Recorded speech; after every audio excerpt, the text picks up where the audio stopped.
Welcome, everybody, to the newest podcast episode with Ryan Kirk. My name is Alaa Khassa with my co host Hassan Aanbar. Welcome to the Freedom Tribe. Ryan is a Canadian personal development coach living in Morocco for the last 7 years. He's passionate about teaching, Bitcoin, and personal developments. In this episode, we're going to ask Ryan a lot of questions about his experience moving from Canada to Morocco, which is usually people do the opposite, but he did it that way. So we want to learn more about how he did it and why. And we're going to talk a lot about personal development. So if you're interested in being more productive, in having more clarity, and in improving your career and your personal well-being, then you definitely want to listen to this. And if you're interested in Bitcoin, and especially if you are not clear on what Bitcoin is and what are the specific use cases for it, you definitely want to listen to this. So Ryan, thanks for being here.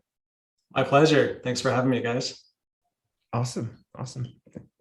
So can you tell us a little bit more about your story? How did you get here? And what do you want people to get out of this conversation?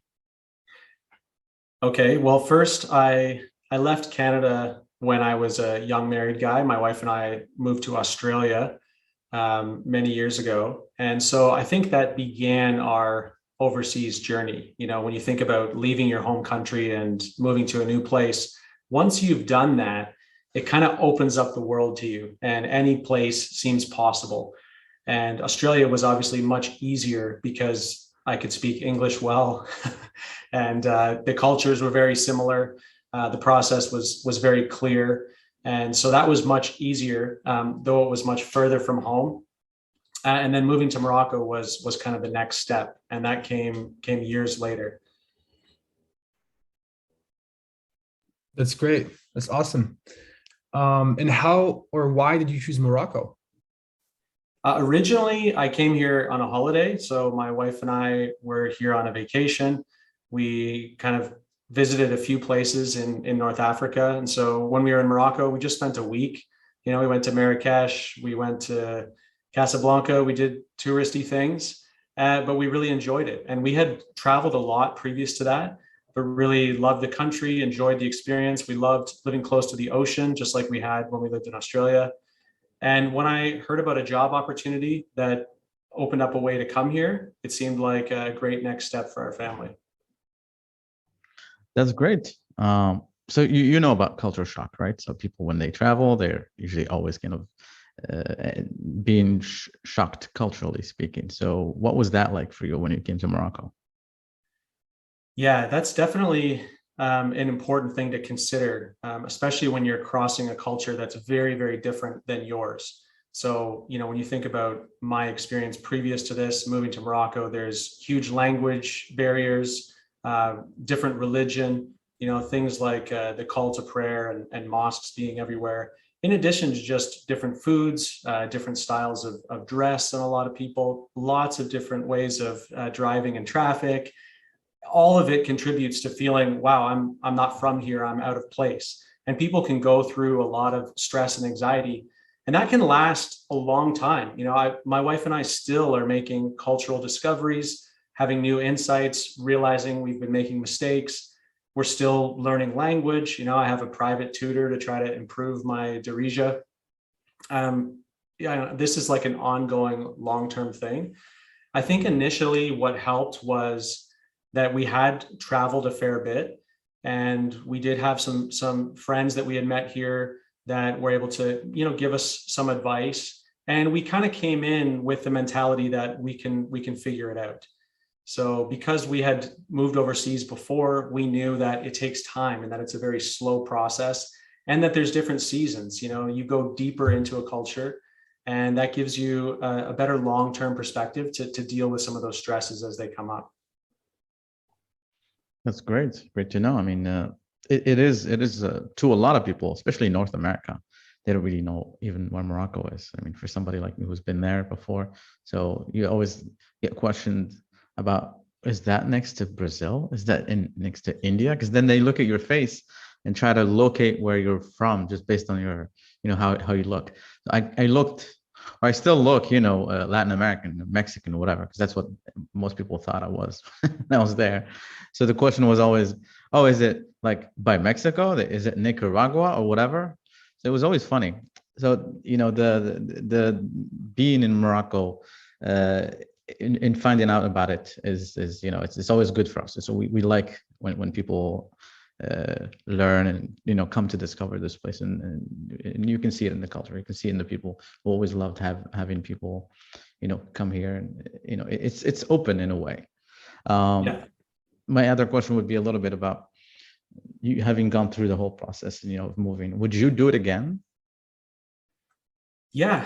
Like I said, I think after the first time of leaving home, you start to realize that though you miss things, especially family and just certain things that you're familiar with, it's exciting, and it's adventurous. It's very fulfilling, and there's unique opportunities that come from being different.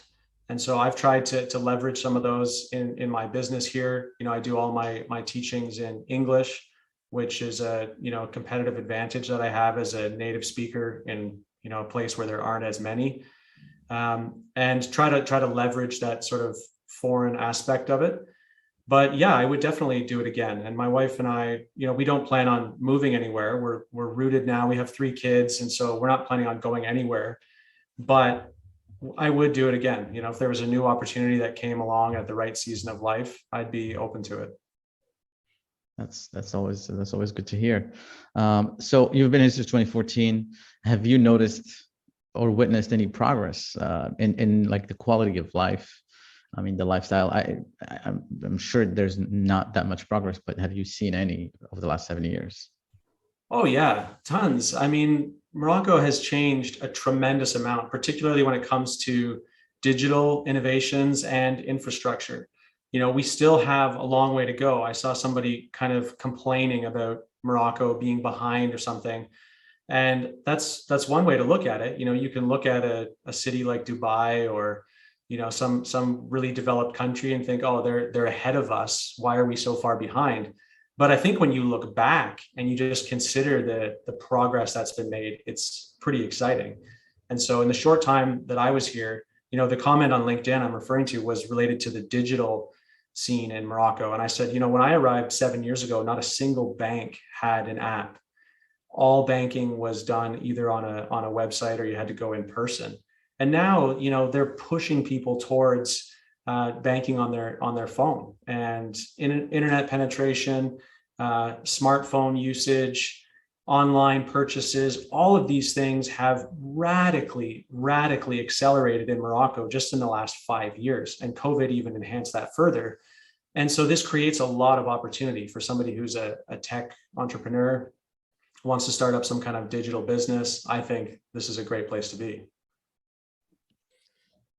That's a big lesson right there, just in life, right? You're like, you can compare yourself to where other people are, or you can compare to yourself to your past. How far have you come so far? And being grateful for that, so that that, hey, if I came from A to B, that means that even though C seems very far, but I can do it because I have come from A to B. So that's a great lesson right there.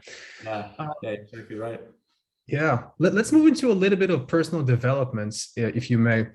I'm going to ask a question which is probably not asked in between people that read personal development, but for the mass majority of people, when they think personal development, they think, oh, Think and Grow Rich, 7 Habits of Highly Effective People, and they might be thinking, is personal development a scam? Are these people just selling books and courses just to make money off of it, or does it actually make an impact? What do you think about that? Yeah, I think about it similar to, someone selling sports equipment or selling a gym membership.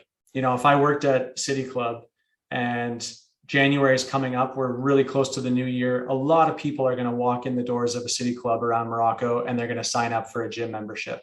And the reason why is because they want to develop themselves. They look in the mirror, or they get out of bed in the morning, and they don't feel good about their physical health. And they recognize that there's room for growth. There's room for development.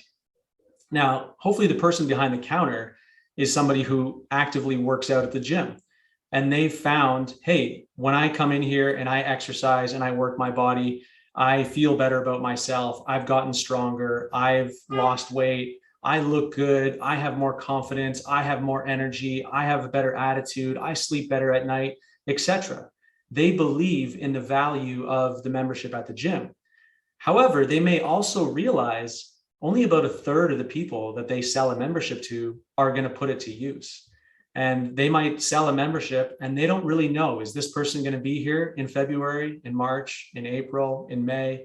Are they going to still come in here during Ramadan? Or is this just an expense they're going to do and never get the value from it?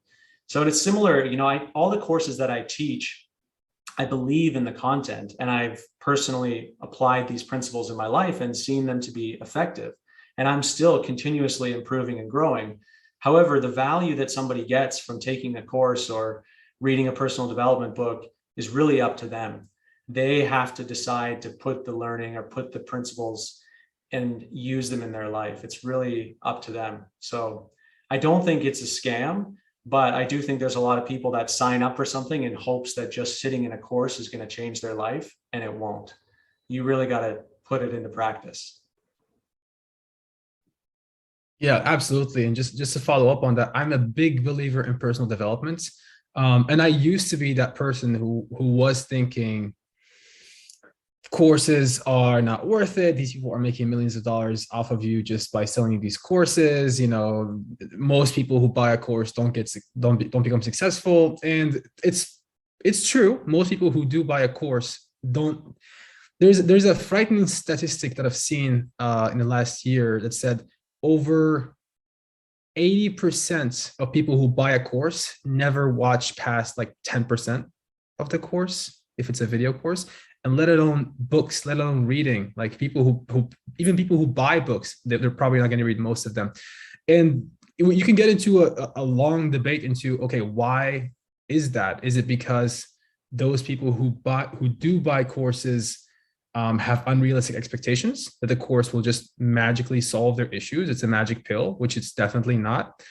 Or are they lying to themselves and thinking that I do want to get, they're saying that they do want to get better in their, professionally, or in how much money they're making, or in relationships, but they actually don't, because the actions speak louder than words, right? I can say that, hey, I want to have a better relationship, so I'm going to buy a course on it or a book on it or hire a coach.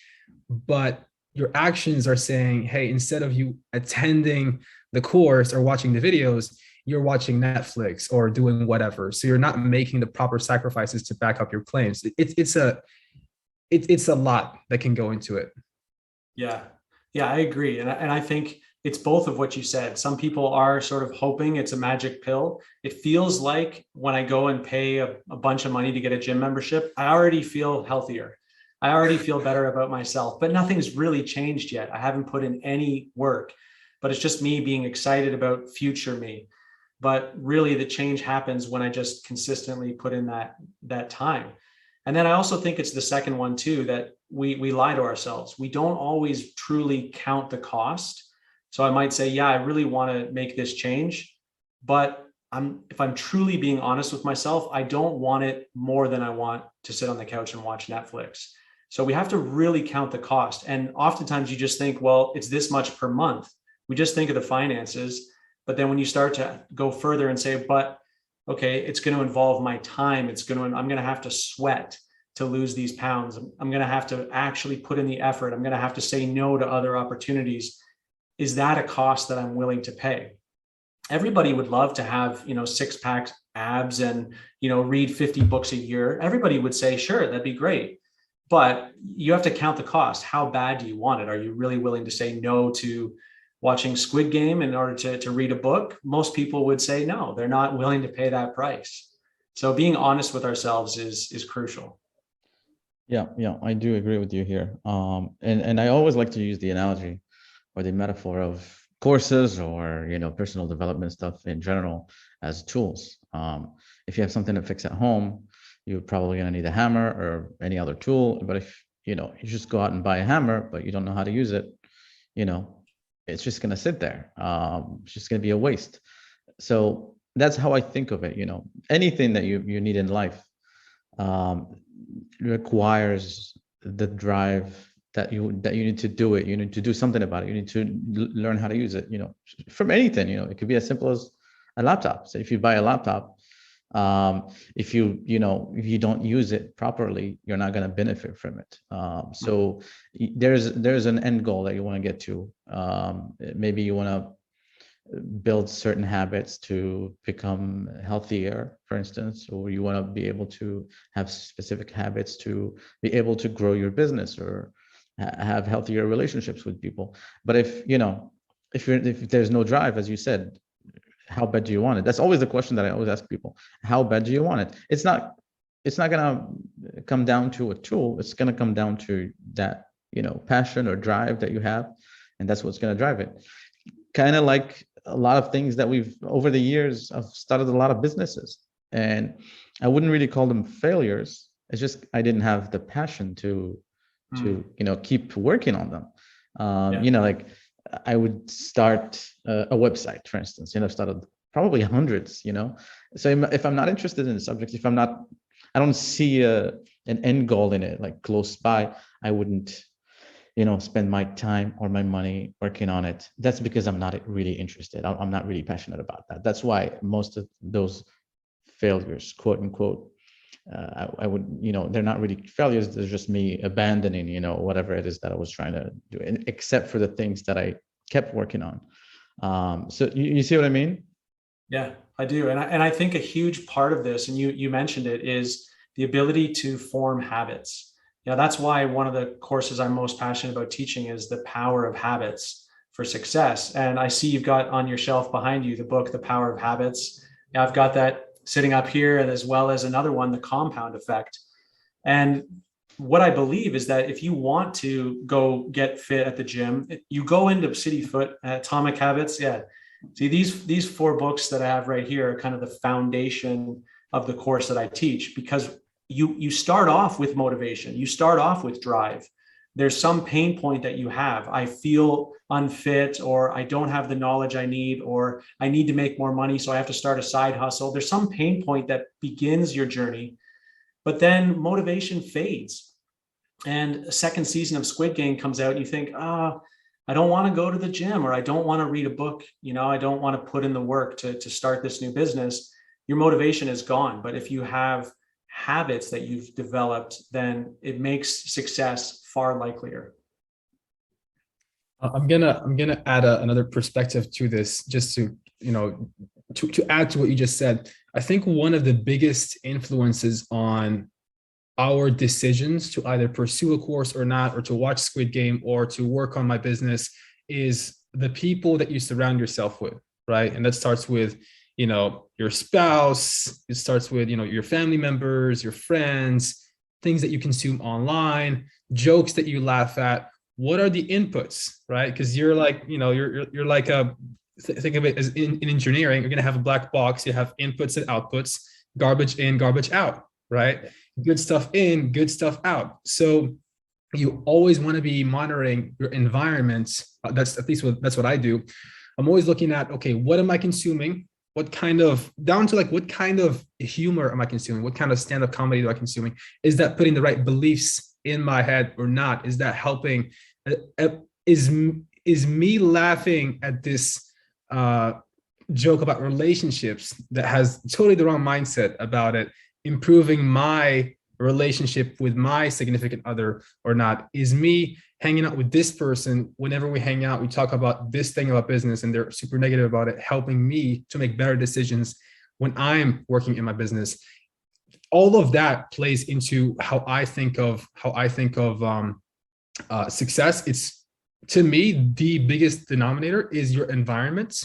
And if you are in a bad environment, there's nothing that's good or bad. It's bad relative to your goal, where you want to go. So it's not constructive to where you want to go. Then you want to create some space to add some good stuff. So you want to limit the interactions with those sources of information or people or locations that you go to, so that you have space to add good things that are constructive to where you want to go.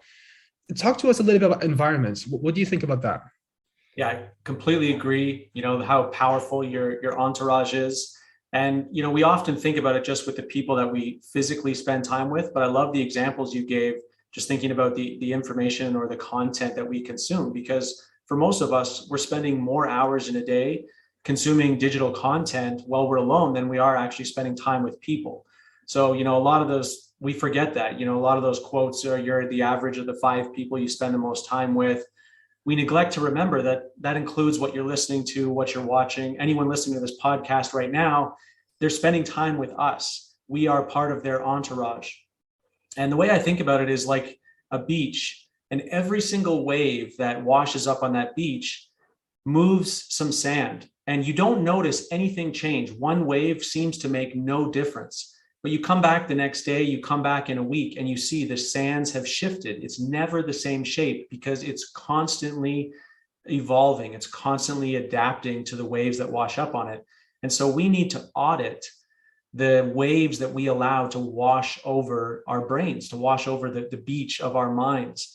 And so I love what you're saying, that even something that's entertainment and comedy, it is affecting our paradigms. It is shifting our perspectives. And so we need to be gatekeepers. We need to protect our mind and not let waves that are bringing us in the wrong direction wash over our minds. Yeah, absolutely. And just to add on that one more time, this all starts off with you being clear on what you want, right? Because then you don't know how to make a decision of, okay, should I watch Netflix or should I work on my business? Well, if you are a YouTube movie producer or a Netflix movie producer, then maybe watching Netflix is productive to what you want to do. So it depends on what is your goal and getting clear on it. So how important do you think goal setting is to success? I think it's absolutely where you need to begin. So when you say to success, you really have to define, well, what is success? I mean, that's completely subjective. Here's is this guy successful? He's one of the richest people in the world, maybe the richest. He's extremely powerful, extremely influential. He can do whatever he wants. He just divorced his wife of 25 years for some other chick that he met. And how has that affected his role as a husband, as a father? So when I think about Jeff Bezos, my perspective of his success, my perspective has completely shifted, because the way I define success, there's no amount of money in the world that would make it worth leaving my family, leaving my wife and my children. I would not do it for any amount of trillions of dollars. So that's my perspective of success. Is Donald Trump successful?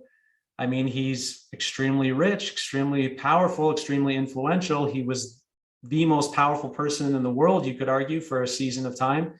But the guy's got major character flaws. So would you value, money or power over losing your values or becoming a bad person by your definition? Was Mother Teresa, Gandhi, were they successful? Also, I think another factor is you need to really choose your finish line. A lot of people, when they talk about success, the finish line for them is the peak of their career. At what point were they making the most money? Did their job title carry the most weight? But I look at a much longer timeline. And so you might consider, retirement age, or when you're in your 80s, or even death, or even beyond death, as the finish line. And that really shifts your definition of success. Here's Bernie Madoff. This guy is a billionaire, extremely powerful, but he ended up being exposed as a fraud and as a crook, and running the world's largest Ponzi scheme. And he died in prison this year. So was he successful? Well, it depends on what point in time you point to. So you have to define your finish line. If you believe in the afterlife, for example, then isn't what happens there far more important than what happens here? Or if you end up selling out your family or dying a lonely old man with a lot of money in the bank, are you successful? So you need to really begin by narrowing down, what are you living for? What's your finish line? What do you consider to be a life well lived? And after that, things become a lot clearer, and it gets a lot easier to make choices about what you should do with your time and with your expertise and with your energy. I have to agree with you here. And this is something that I always think about. This, that's all I do is just think and plan, and especially at this point in my life. Um, it's always like my drive, or like the answer to my question is, how bad do you want it? Is yes, I want it bad because it relates to freedom. I wanted to be free. So that was one of the main drivers for me to come out of my cocoon of having a job and starting a business, taking a lot of risks and all, even if I was married and had a lot of debt back in the day. So it was freedom. I wanted to be free financially first. And then obviously I wanted to be free, have a lifestyle that allowed me to live a life around my life. A couple of weeks ago, I met with a friend who is uber successful, as we say. The cars, the bling and all that. He's very happy. And I told him, okay, I just had a baby a couple of months ago, and I leave work at 4 p.m. And that's exactly what it's all about for me. I come into the office at 9 or 9:30. I spend about 6.5, 7 hours tops, and that's it. I'm done. I'm done for the day. I do the rest of the day. I respond to messages. I talk to my team on our like project management tool just on my phone. I don't really like open up my laptop or do anything. So that specific routine or lifestyle is exactly what I've always been looking for. So that's what it was all about. I'm a family guy. Like I love my wife, my children, I love my parents. I love my family. I like to dedicate time to with them and spend time with them. So that's, to me, that is really all about. It's not really just about the money. I mean, if I really wanted money, and you hear a lot of people say that, I would have gone into a different kind of business, or not wouldn't have gotten married at 24 years old, or wouldn't have had a kid at 28 years old, or so the whole thing was really not, or never was, about money. It's the key word here is freedom, and that's a really strong drive if you really believe in what you want. I mean, the other thing would be being having enough money to help out family, and having enough money to travel whenever you want, especially travel. I mean, we haven't really talked about it a lot, and haven't done it a lot in the last 2 years, but still, you can do it. You have the ability to do it. So that's what it's all about, really, like from my perspective. Yeah, I agree. And that's where I begin, when I teach that course, The Power of Habits for Success. Individually, each person needs to look inwards and define success for themselves. Because somebody who's making double the money you are, Hassan, but has to hire a chauffeur to take their kid to school rather than dropping them off themselves, or kind of comes in and kisses them because they're already asleep in bed versus being home at 4 p.m. Yeah, they're making double the money, maybe triple the money, but that's a different definition of success. So you really need to begin there. What's the kind of life that you think is worth living? Because you only get one. That's our budget. We have one life, and we don't even know how many years it will be. And we have to give it to something that we consider to be a worthwhile exchange. And each of us has to make that choice. All right. So yeah, just to wrap up the conversation about freedoms and personal development, it all comes down to, again, what you really want to do, and not a lot of people have that clarity in their lives. So the first things would be just to basically just start questioning yourself, and if you ask yourself the right questions, it's gonna help out a lot. You agree with the statement, right? I do, yeah. One of the habits that I teach in the course, The 7 Habits, is begin with the end in mind. And so, if you've got listeners here that are 30 years old or 20 years old, they have to figure out, okay, well, what's my end? What's my finish line? Am I going to think about retirement? Am I going to think about, when I'm 80 years old? Am I going to think about death? Is that my end? Okay, let's work backwards. If I'm 80 years old, what's sort of, when I look back on my life, what's a satisfying position to be in at that point? Do I want to be rich and alone, or do I want to be, would I lower the amount of money that I have, but have, an incredible family, my grandkids running around? And what's the kind of life that I really desire? And then work back and reverse engineer it. I'm just gonna interrupt here. Why not be rich and with everybody that you love? Right? Like, why not both? Yeah, You I just mean, want to have that clarity.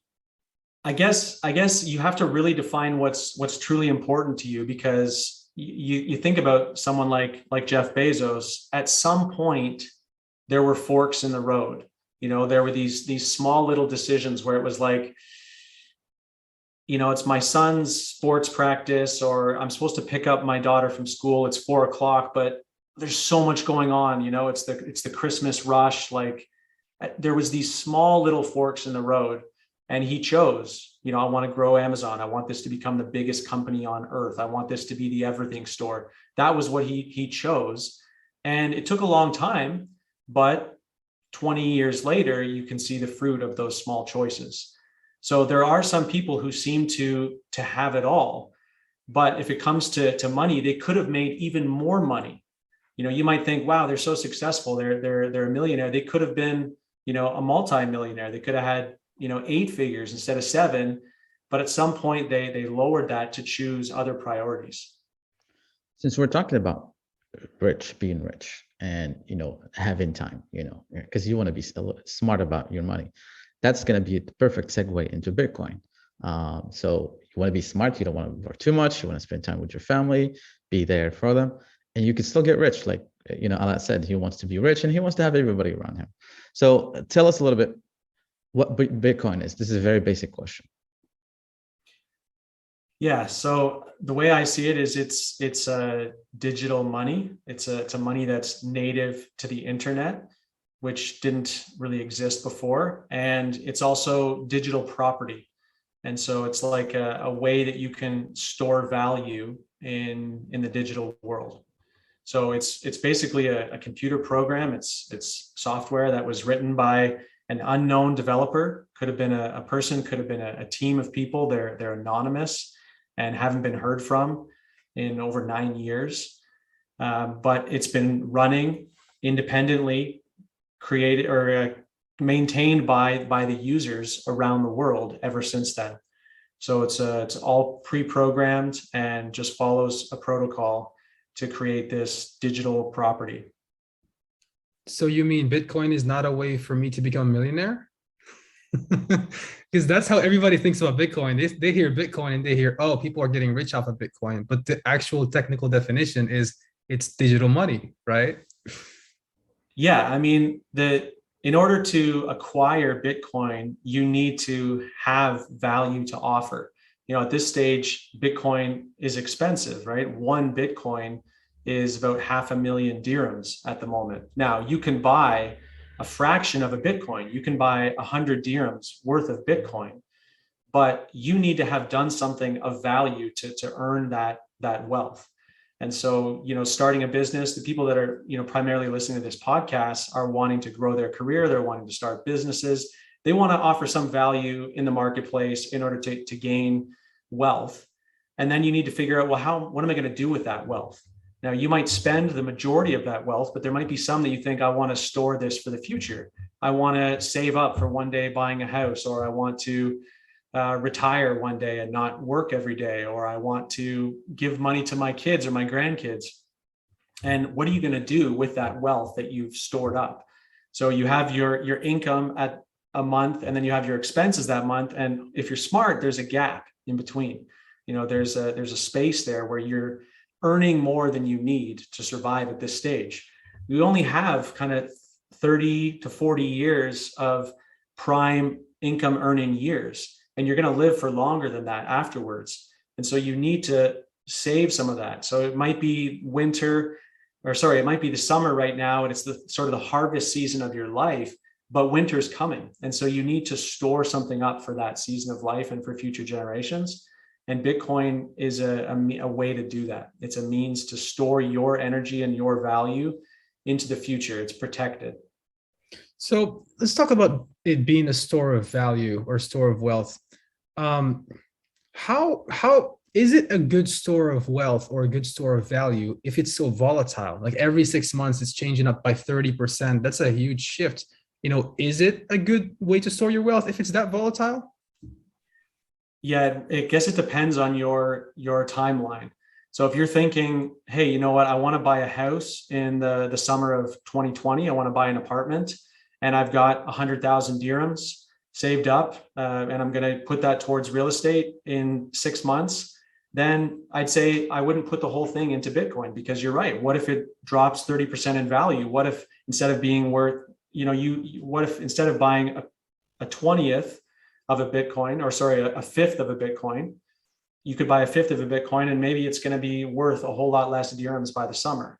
But if you're talking about 5 years, 10 years, 20 years, then without question, it's an incredible store of value. Very, very interesting. So do you think that Bitcoin is a good investment? And if so, why? Yeah, like right now, if I have, let's say 600,000 dirhams, right? Let's say I've accumulated all this wealth. Right now, I can go out and I can buy, tram cards, and I can get a trip on the tramway for 6 dirhams. And so really, I could buy 100,000 trips on the tramway. And I think to myself, this is something I'm going to give to my kids. If I just put 600,000 dirhams in a box and keep it in my closet, and then I give it to my grandkids 10 years, 20 years, 30 years from now, how many trips will it buy on the tramway? Whereas those cards, if they're still working, if you still believe that those tram cards are going to be valid and it won't be linked to your phone by that point, or your glasses or some chip in your wrist, then you would have better luck storing it in that card where you've bought the trips on the tramway now, rather than waiting until the prices rise. How much is a trip on the tramway going to cost in 20 years? It's not going to be 6 dirhams. I can promise you that. And so the wealth that I've generated right now, which is worth all these trips on the tramway, is going to gradually deplete and go down. And so my purchasing power is eroded over time. And this is actually happening extremely rapidly worldwide, but in particularly countries that aren't among the G7, they're being hit even harder. And so a country like Morocco, where our wealth is linked to the US dollar and to the euro, as these central banks, the Federal Reserve and the ECB, as they print more and more currency, it depletes the purchasing power of the wealth that we hold. And so we need to take action to convert it into something that's much more valuable, or that's going to hold its value over the long term. And the reason why Bitcoin provides that is because the supply is fixed. The supply is fixed. There's only 21 million Bitcoins and no one controls it. Nobody can add to it. Whereas all the other currencies that we could store our wealth in, someone else controls. And it's just, history has proven, it's just too tempting to print more. Yeah, I mean, talking about inflation, central banks are saying inflation is 3%, 6% in 2020 and 20. That's BS. Like, prices have gone up a lot more than 20. If you buy any kind of groceries, you realize that, everything has gone up by a lot more, gas, all the basic supplies to live and survive. Restaurants are increasing their prices, like just basic stuff, it has increased. And that's how you actually measure inflation. And I had a friend of mine explain this to me. The reason why central banks are saying that inflation is like 6%, I believe, in the US, meanwhile, it's actually like 20 or 30%, is because they count into it, what do you call them? Kitchen supplies, like fridges and electronic supplies. And their prices go down with time because they're technology. But, foods and things that are actually important are going up in prices really, really high and soaring in prices right now. So that's why they're kind of balancing that out. But really, day to day, you're paying a lot more, which means that if you had $100 last year, it's probably worth like $80 this year. If you had $100,000, you've lost $20,000 of that worth of value. So you're saying that Bitcoin is a good hedge against inflation, all right? Because there's a limited supply, and demand is going to be increasing. But how do we know that demand is going to keep increasing? What if this NFT thing blows up and it's using Ethereum, and all these smart contracts are using Ethereum, and Ethereum is going to be the main currency for crypto, and blockchain is a viable thing, but Ethereum is the main thing, but Bitcoin's price goes to $3,500 in the next 10 years. Is that a possibility? I think one of the things that sets Bitcoin apart from Ethereum and from some of the other coins that are out there is the fact that it's decentralized. And so because nobody controls it, and when you dig into Ethereum more, you'll see how much authority Vitalik has, how much influence he and some of the key programmers have, and how they can influence the protocols. Whereas Bitcoin can't be done. It changes very, very, very slowly over years if the majority of the community approves it. There's nobody who is the CEO. There's nobody who has voting rights, voting power. So that fact, to me, negates human nature, because human nature is the issue that we have with all the currencies that we're putting our trust in. Eventually, the temptation is just too strong. There's a pandemic, or there's a global financial crisis, or politicians just want to earn votes. And so they have good reasons and maybe even start with good motives, but they print currency, which ultimately causes inflation and robs from the poor and gives it to the asset holders, makes the rich richer. Right. That's right. All right. Go So, ahead. what I wanted to say is, for somebody like me, I'm a little bit behind in all of this. So that's why I was a little bit quiet around the Bitcoin section, when you guys are talking about it. So to make things a little bit more clearer, when we're talking about inflation, so we're saying, all right, prices are going up for most of the goods, food, supplies, everything. But we're, calculating that against the US dollar, for instance, or any other currency. How does that make sense when we're calculating the value of Bitcoin or any other, cryptocurrency, which we calculate against the US dollar? You see what I mean? It gets a little bit confusing here. And I'm easily confused, especially when it comes to math. I was not very good at it. I'm probably still not good at it. But the question here is, we're pegging all of these against the US dollar. So how can we know if it's really, truly worth $48,000 today, while, maybe a couple of months, just a month ago, it was $58,000? You see, do you understand my question? Yeah, so there's really three functions of money. We've been talking about store of value. So I've earned some wealth. I want to store that value for the future. I'm not going to consume everything I've earned this month. I want to kick that down the road a little bit. How am I going to store that? And if we store it in dirhams or in dollars or in euros, we're going to lose some of that value. Now, currencies fluctuate in relation to each other. So, you look at the Turkish lira right now. I went to Turkey this summer on a holiday, and I exchanged, Canadian dollars or dirhams to get Turkish lira to buy things locally, to, conduct transactions. If I was to go back to Turkey just 3-4 months later, my dirhams would buy 40% more currency, 40% more lira. So what that means is, if anybody's living in Turkey and they're earning lira, their purchasing power relative to the world's goods has severely depleted. So their value is being robbed much faster than our value here in Morocco. But even when you compare, like, the strongest currency we have in the world, which is the US dollar, as Alaa pointed out, the inflation rate right now is like 6-7%. And that's just what they're telling you. Of course, we recognize when you include more aspects into that basket of consumer goods, it's really much, much higher. So your value is being depleted. So that's the first idea, is the store of value. Then we use money as a medium of exchange. So, I give somebody dirhams and they give me a tonic, or I give somebody dirhams and they give me a ride on the tramway. We're just using this dirham as a way to exchange value. So I don't go to somebody and say, hey, I'd really like this ride on the tramway. Could I give you some coaching or some personal development lessons? It doesn't work like that. We use the dirham as this middleman between us. But the last one is what you described, Hassan, which is a unit of account. And the US dollar is the world reserve currency right now. And so we measure other currencies relative to the US dollar, and we measure all goods and services relative to the US dollar. At the moment, that includes Bitcoin. Now, eventually, trust in the US dollar will begin to wane. It'll begin to decline.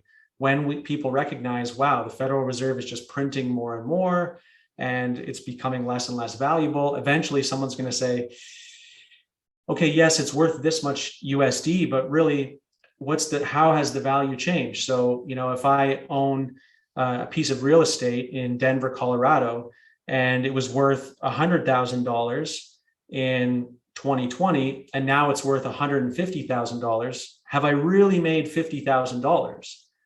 Well, if the government has printed a whole bunch of money, then you have to go back to my example with the tramway. How many tramway trips would that 100,000 have bought in 2020? And how many tramway trips would it buy now? And eventually people start to doubt their currency as a unit of account. I wouldn't be surprised if there's a lot of people in Istanbul right now who are wanting to transact in another currency because they're not relying on the lira as a valuable unit of account. Even when I was there this summer going to restaurants, the menus were like, the prices were all scratched out, because before they could print new menus, they had to adjust all the prices because things were changing so rapidly. Eventually they just say, forget the lira, we're just going to do this in euros, or we're just going to do this in dollars, because at least we can trust that currency. But even those strong currencies are on their way out. That's a great point. And there's lots to say about Bitcoin. What are some key resources that you would recommend people look up to learn more about crypto, finances, Bitcoin? Well, if you're listening to the Freedom Tribe podcast, then that's the first place I'd begin, is podcasts. And there's a lot of great podcasts out there. One piece of advice I would give you is to focus on learning about Bitcoin and not crypto. There's over 10,000 different cryptocurrencies, and they're not all created equally. And so when I'm describing things like decentralization and limited supply and good store of value, a lot of these other cryptocurrencies are not that at all. They're more like a get rich quick scheme or some sort of equity, like a quick startup. And so when you think about trying to get rich quick, it's not going to happen with Bitcoin. If you're thinking about like buying a stock, you're not going to get rich quick buying shares of Tesla or Coca-Cola or IBM or Amazon. That's going to be growing over time, but it's not going to be as much as buying a stock that's currently valued at $1, but ends up being the next Airbnb. That's a get rich quick. But the vast majority of those startups that are, going public, they fail. And it's the same with a lot of these cryptocurrencies. So you really have to do some research. And I would say begin with Bitcoin. Podcasts are an incredible place to start, and just go slowly. There's a ton of great information out there. One guy that's been really helpful for me is a guy named Michael Saylor. And he is the CEO of MicroStrategy, an American software company. And he's gotten way into Bitcoin and spends a lot of time educating people about Bitcoin. And he's very easy to follow, slow speaker, and just logically kind of lays out his thesis for why Bitcoin is valuable. And that's a resource I would really recommend. That's a great resource. I know him, not personally, but through a connection. So which is great. That's cool. All right. Yeah. Okay. So thank you so much again, Ryan, for being here with us. One last question. Where can people find you? I'm on social media as Maroc Treasure, MAROC Treasure in English. And so you can find me on YouTube. I've got a channel there and make personal development videos, and all other social media channels. I'm fairly active. So if you ever want to contact me, if you have any questions or I can help in any way, marhaba. Thank you for the amazing insights to your personal life, to everything that you shared with us today. It was a real pleasure.